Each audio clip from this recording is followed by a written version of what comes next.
From the heart of the Space City to the heart of Gen Z, welcome to Next Gen Conversation. Not Dad's Talk Radio. Ethan talks to you about the issues and events that matter to our generation. This is the Next Gen Report with Ethan Buchanan. Hey, good evening, Houston. Real quick, follow me on X @ Ethan Buchanan. And I'm on TikTok, by the way, as well now. I don't know why I decided to do that. I'm regretting it even now, but @ Ethan Buchanan on TikTok as well. You can check out a lot of highlights and clips from the show there. We got a lot to talk about today. Trump and Zorhan Mamdani had quite a meeting. We'll talk about that a little bit later on. We got a lot going on with Texas's congressional maps. We'll talk about that as well. But I want to start by talking about immigration because when do we not? I've seen a couple of examples recently of, again, the left trying to push the narrative and leftists trying to push the narrative that ICE and Border Patrol are the villains here. They're just ripping people up and taking them away. And it's evil and it's horrible that they're doing this to all these poor people that just want to come here and build a better life. They're in poor countries and they just want to come here and work hard and make money. But they broke the law to do it because they don't respect our laws and our country and our culture at all. No, get out.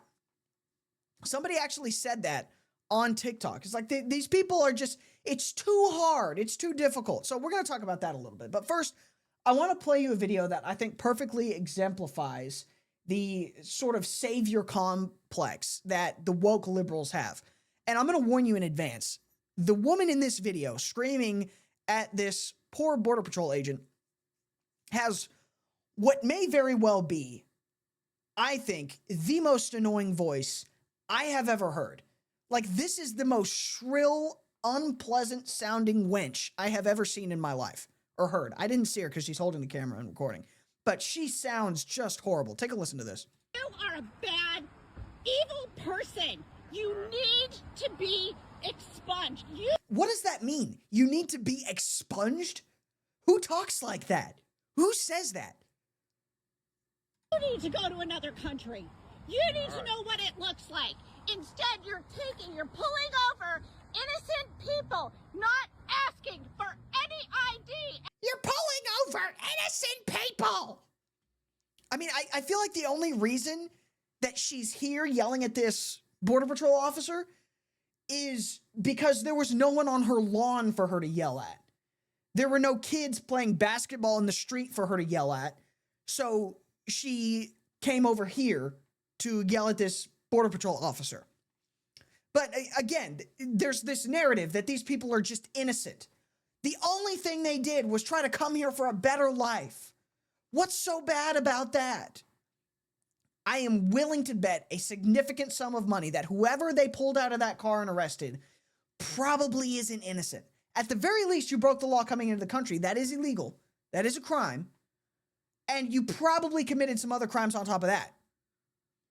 Here's another example of this. ICE in Charlotte. The guy in a headlock is a restaurant worker. Barbarians. And if you're just listening right now, you can't see it. If you're listening to me on AM 950 KPRC right now as we're doing the show live, on Monday morning, check my YouTube and you'll be able to actually see this picture. But they've got this illegal alien in a headlock. They're grabbing him by the arms and holding him down. And there's the restaurant in the background. And how evil of these Border Patrol agents. He just came here to work in a restaurant and make money. There's no opportunities in his home country. He had to do this. It would have taken too long to come in legally. Also, he's not just some innocent guy. He's got a knife that he's trying to presumably stab these Border Patrol officers with. How dare they put him in a headlock? He's trying to freaking attack them with a knife. Matt Van Swole on X did a good job of actually zooming in on his hand where you can clearly see he's got a knife that's like up the Border Patrol officer's sleeve. And that's why they're grabbing him by the arms. They're trying to stop him from stabbing them. If you really want to just come here and build a better life, it's probably not a good idea to attack law enforcement with a knife. I'm no legal expert. I'm no attorney. This is not legal advice. But at any given point, whether or not you did something wrong or not, it's probably not a good idea to go after law enforcement with a knife. I could be wrong. We'll reach out to some lawyers and double check this, but I'm fairly positive that I'm not wrong about this. And again, the type of person who sees law enforcement and their first response is, let me grab my knife real quick, they're probably not great people. Probably not. I mean, there could be exceptions. I'm not here to judge this guy particularly. I'm kind of judging him. He's an illegal alien. Get the hell out of my country. But I'm going to go off on a limb and assume he probably did something that put him on ICE's radar. He's probably not just some poor guy. He probably is wanted for other crimes. Because I hate to break it to you, a lot of the people that came into this country illegally, who didn't respect our laws at the gate, have continued to not respect our laws at all. Here's a good example of this out of Houston. ICE Houston arrests more than 3,500 criminal illegal aliens, child predators, and murderers during shutdown. So over the last 6 weeks, when the government was shut down, ICE in Houston kept working, praise God, and they arrested 3,593 criminal illegal aliens in Southeast Texas during the longest federal government shutdown in history. Among the criminal illegal aliens arrested by the ICE Houston field office during the shutdown were 13 murderers, 51 child predators, 67 sex offenders, 366 criminal illegal aliens convicted of DWIs. At the very least, these people are going in drunk driving, which I'm fairly confident we all agreed was not a good idea. 261 criminal illegal aliens convicted of aggravated assault. 103 aliens convicted of burglary or theft. 46 criminal illegal aliens convicted of weapons offenses. All you no more guns Democrats. And this kind of gets to the crux of why we do need these harsh, difficult immigration laws. Because the left will say, oh, these people just want to build a better life, and it's just too hard for them to come into the country legally. This is why it has to be hard. We need it to be difficult. We need a long, detailed process that weeds out these people. Because if not, guess what? You get 51 child predators in the greater Houston area.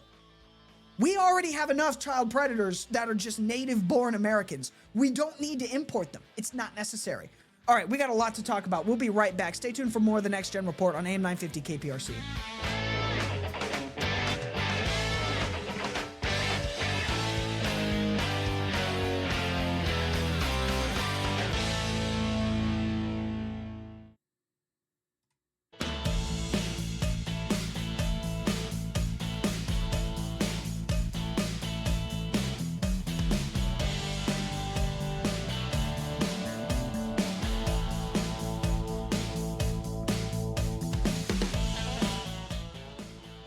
I'm going to tell you right now, I'm going to have a lot of fun with this segment. Welcome back to the Next Gen Report. I am Ethan Buchanan. This is Real Texas, Real Talk, AM 950 KPRC.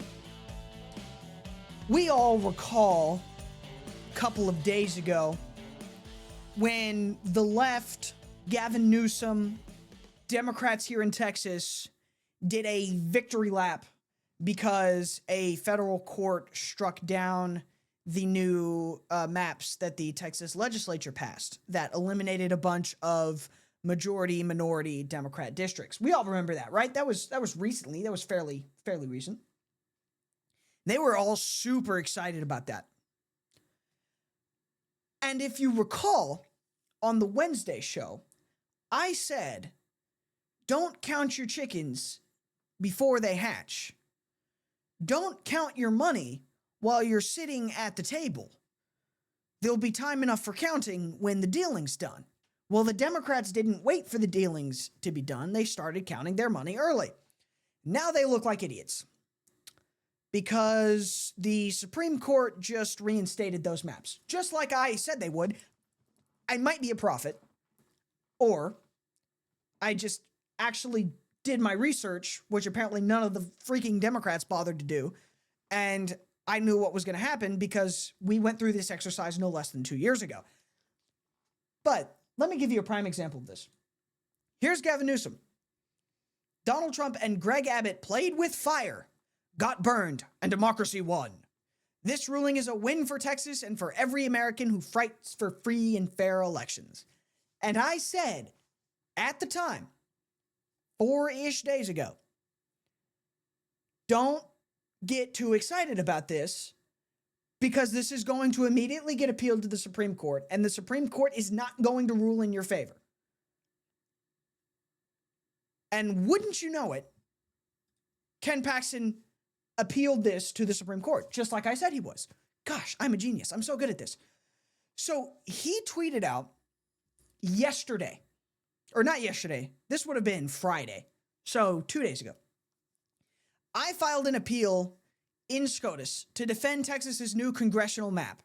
Radical left-wing activists are abusing the judicial system to derail the Republican agenda and steal the U.S. House for Democrats. I am fighting to stop this blatant attempt to upend our political system. So that was him saying, oh, I filed the appeal. Legitimately hours later, we get this headline. Justice Alito has temporarily blocked the Texas redistricting court's order, effectively restoring the newly drawn map while the Supreme Court considers the petition. Upon consideration of the application of counsel for the applicants, it is ordered that the November 18th, 2025 order of the United States District Court from the Western District of Texas, case number 32CV blah, blah, blah, is hereby administratively stayed pending further order of the undersigned or of the court, etc., etc. So what does this mean? It means that that court that had blocked our maps is now blocked. So the maps are effectively reinstated as of right now, pending an appeal. We're back. So all the Democrats that were doing victory laps, like Gavin Newsom here, saying, we won. No, you didn't. You just lost again. Now, this fight isn't exactly over. This still has to play out. But that's not a win for you, buddy. You just got stopped again. Now, there is a small, itty-bitty sliver of a chance that for whatever reason, the Supreme Court, after the appeal, comes in and says, no, you know what? Never mind. That first court was right. We're throwing these maps out. I can almost guarantee you that that's not going to happen. I would be very comfortable putting money on it. As a matter of fact, I might get on Kalshi. We're not sponsored by them, and this is not an advertisement for gambling. Don't gamble. But if I were a gambling man, that's where I would put my money. I feel like that's a very safe bet.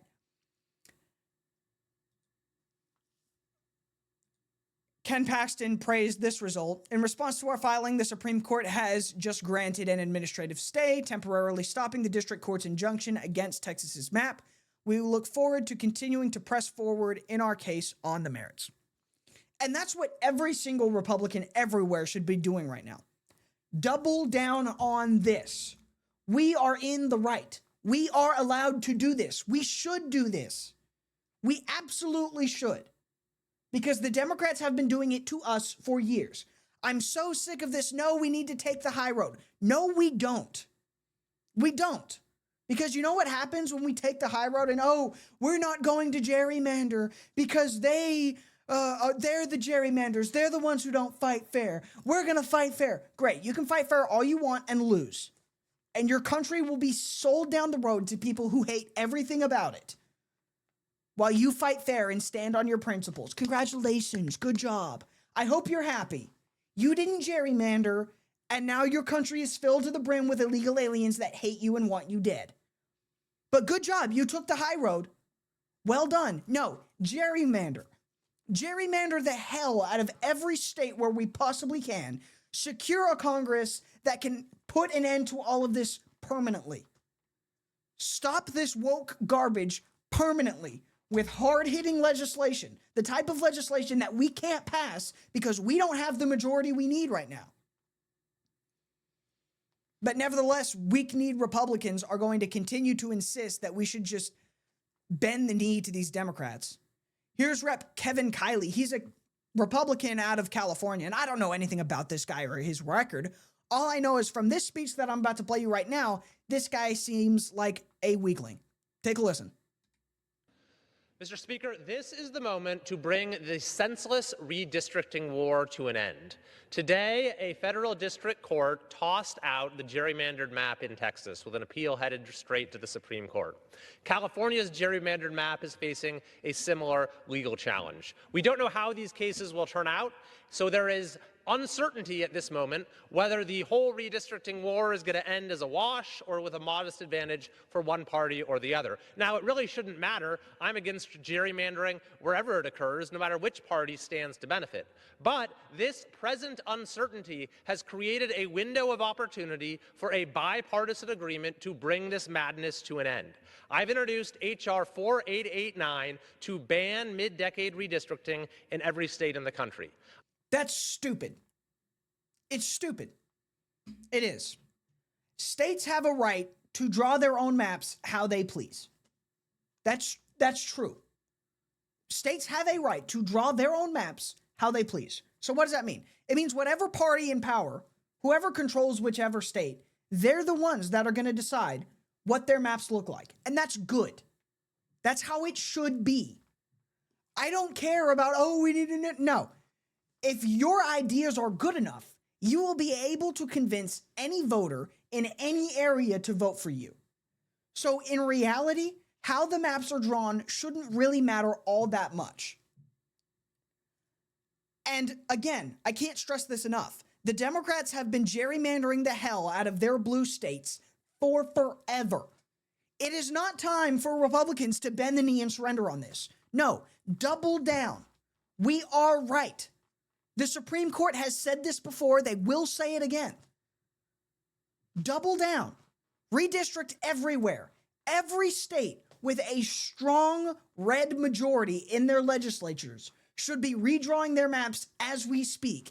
Every Republican governor should call a special session right now to do this, because I guarantee you the Supreme Court will give you the go-ahead. It will, because the Constitution doesn't say anything that would bar this. And that is the ultimate authority. Now, you can argue, but it's not fair. I don't care. I don't care if it's fair. It's legally allowed, and it is objectively good for the country to get more Republicans that will pass more Republican policy. That is objectively good for the country. What is good for the country does not need to be fair. We can redistrict. We should redistrict. Is it gerrymandering? Yeah. But they're going to do it to us if we don't do it to them. They have been already. This isn't hypotheticals. This is the real world. All right, we're going to talk about this a little bit more in the next segment. We'll be right back.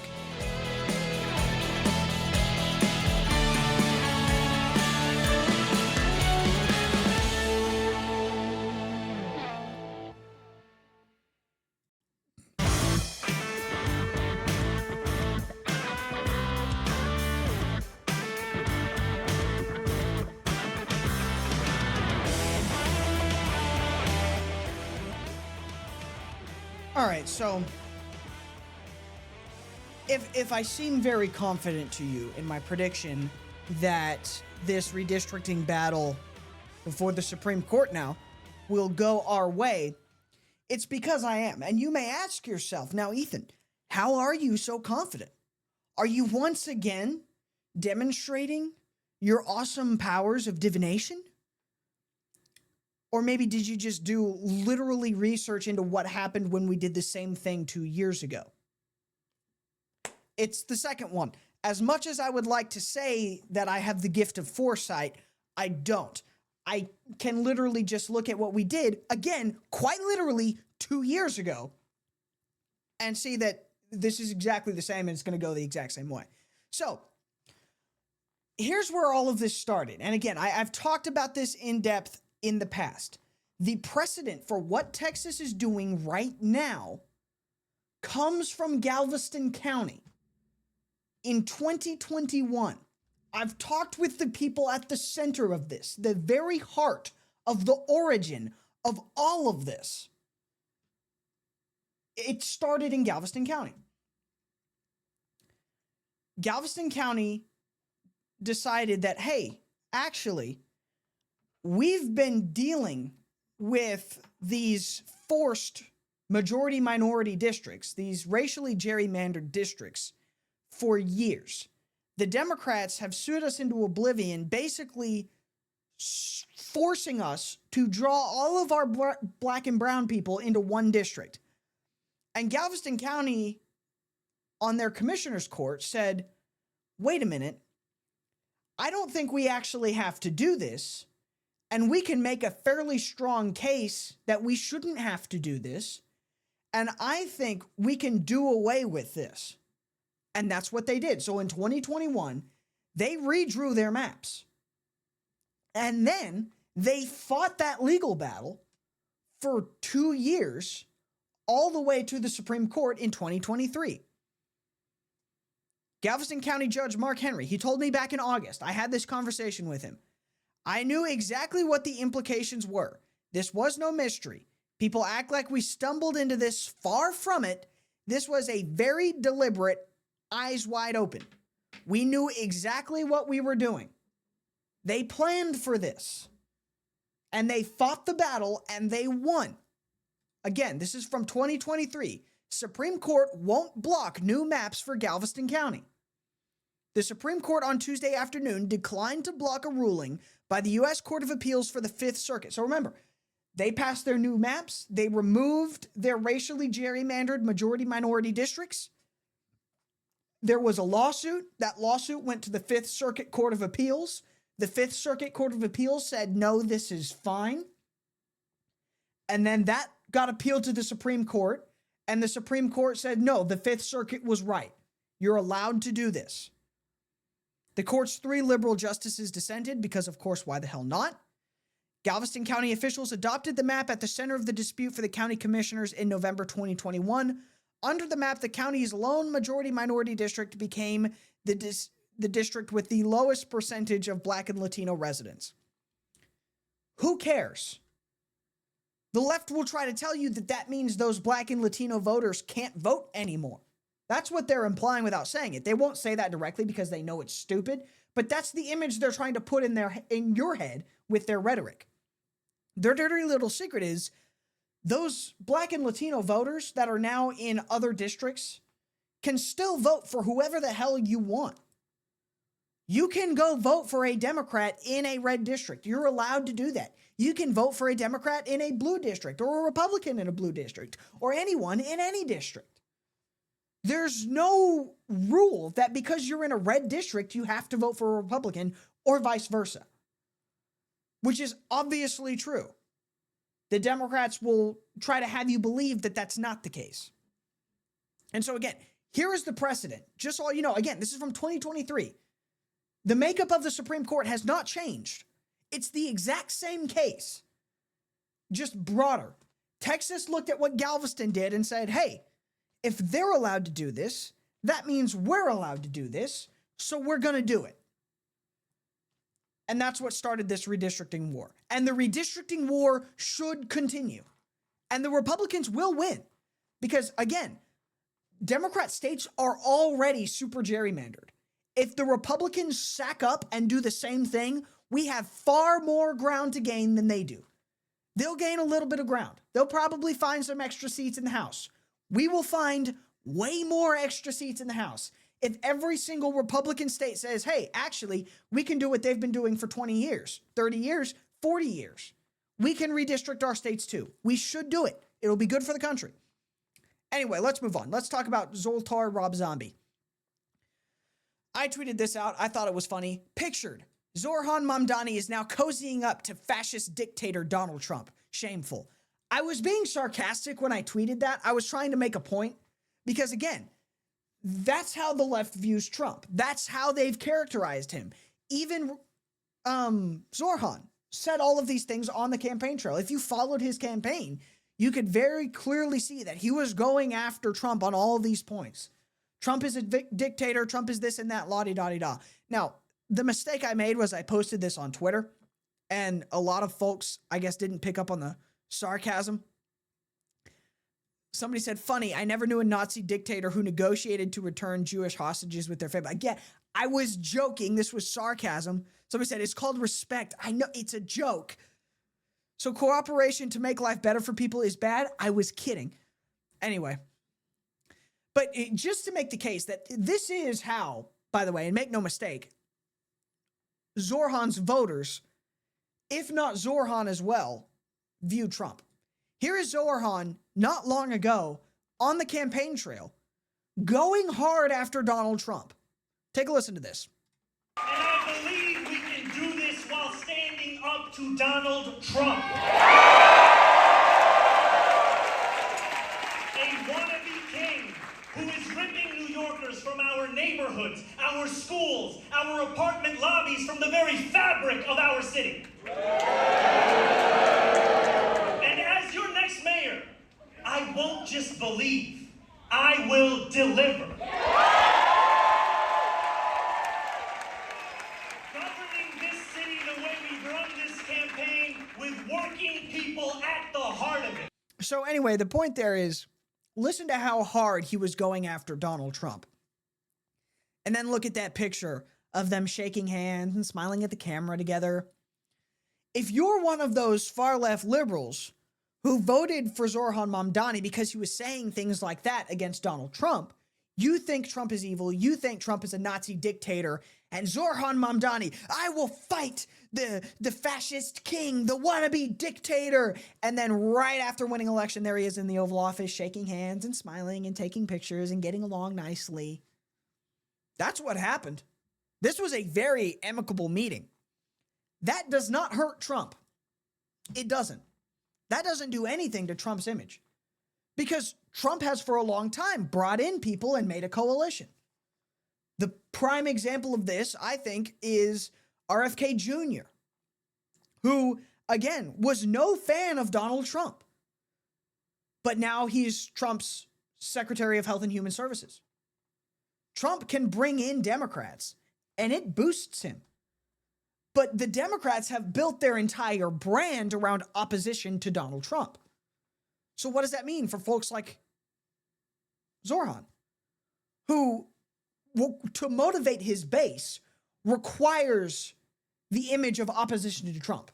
Because remember, already a lot of his fanciful agenda items have been shot down by other people, even other Democrats. Like, one of his big things was, oh, we're going to get rid of bus fees in New York City. How are we going to do that? We're going to raise the state's corporate tax. And then Governor Kathy Hochul says, no, we're not.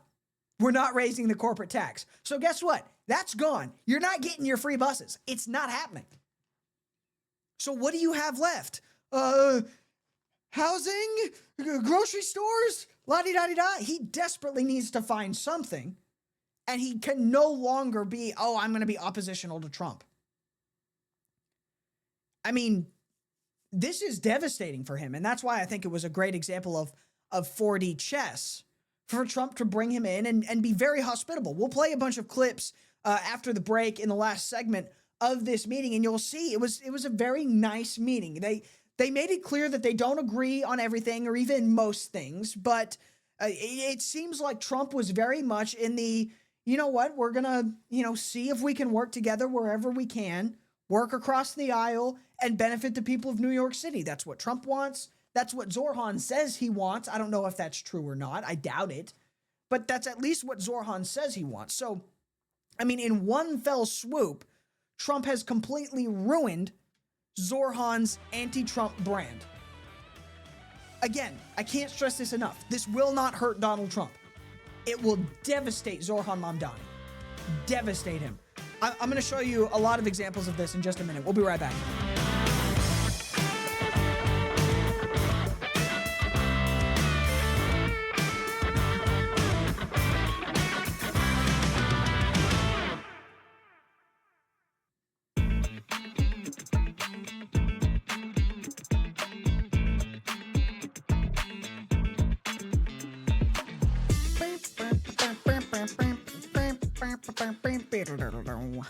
That's a very catchy song.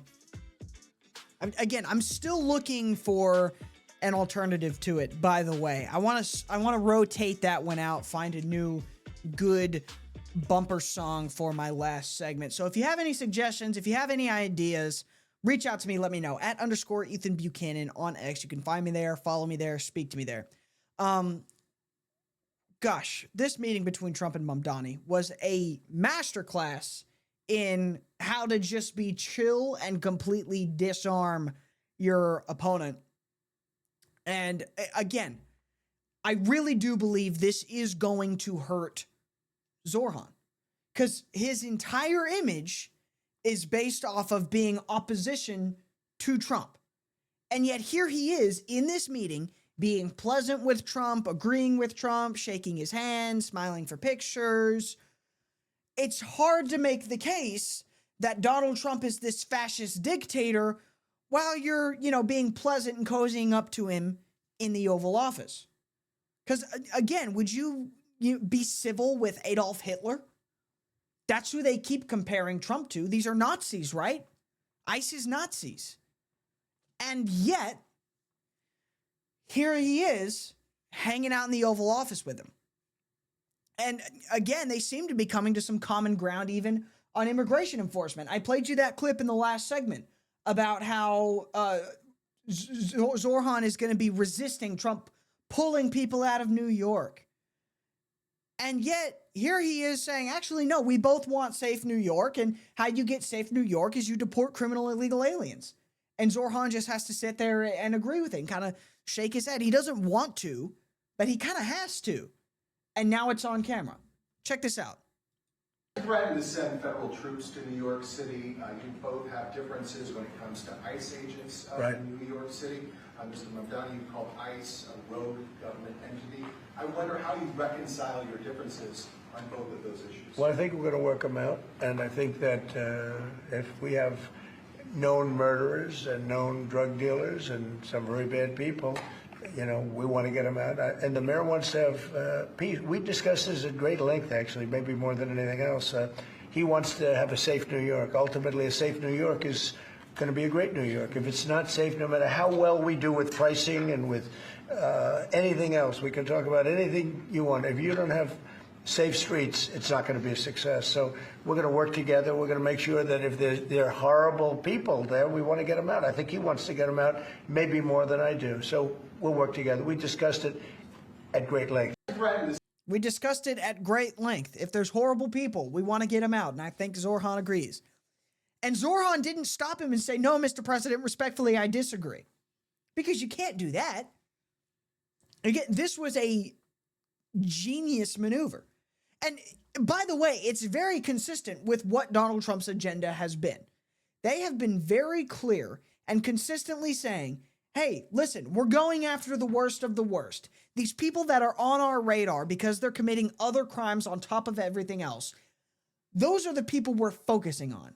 Now, if we pick up other illegal aliens in the process, if we kick in your door because we've got you on gun charges or child rape or whatever, and then come to find out you're living in a house with 5 other illegal aliens, maybe they didn't do anything, but we caught them trying to get you, and you've got an extensive criminal record on top of immigrating illegally. Guess what? We're grabbing all y'all because you all committed a crime. Maybe their crime wasn't as severe. Maybe they came here for the right reasons, but they did it the wrong way. They still did it the wrong way. It's still illegal. I'm going to arrest them with you. And that's good. That's consistent legally. I like that. And I think that makes sense. It allows us to get everybody while still focusing on the people that are the biggest imminent threat to the health and safety of American citizens. And it's hard for Democrats to campaign against that. It is. That's why Zorhan Mamdani didn't say anything in that clip. He just kind of stood there and was like, yeah. Because even Zorhan knows I kind of got to do something here.